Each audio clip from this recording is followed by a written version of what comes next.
Canto aos servizos públicos está o tema da sanidade, a situación alarmante dos PACs, dos centros de atención primaria, dos retrasos que hai nas citas de pediatría ou, por exemplo, de medicina de familia, a necesidade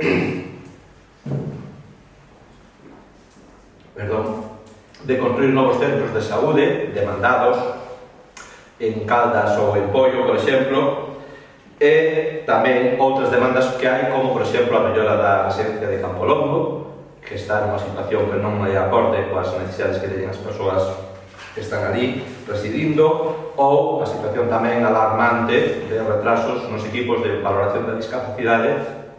que superan os 2 anos en situacións que son de extrema necesidade, de persoas que están agardando por este reconhecimento da discapacidade para optar a todo tipo de servizos, non? E por último, o tema das emerxencias tamén, como sabedes, vai ser outro dos nosos cabalos de batalla con respecto á situación que sufren os concellos do interior da provincia, Campo Lameiro, Cerro do Cotobade, Forcarei, Ponte Caldeira e Salama principalmente,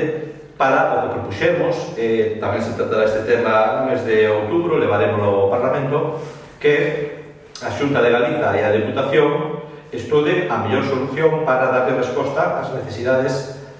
desta zona nas que hai tempos de resposta que chegan en algúns casos a 1 hora porque teñen que ser atendidos polos parques de Ribadumia ou de Bueu, os parques comarcais.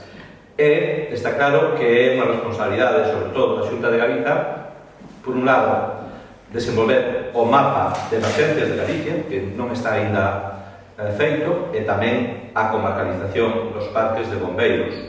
que se iniciou o seu debate na Comisión de Protección Civil de Galicia, pero unha tarefa que só foi iniciada. E fronte ao que o Partido Popular non se resolveu en ningún sitio de Galiza, porque fai 2 anos anunciaron que iban facer en Ourense e están agardando por esa comarcalización. Entón, seguiremos dando estas batallas, elevando estas iniciativas no ámbito institucional, pero sobre todo tamén seguiremos facendo traballo social, de movilización, de contacto coa xente e de participación en todo tipo de demandas que se promovan desde a sociedade, na rúa e nos distintos concellos. Aí estaremos sempre o BNG.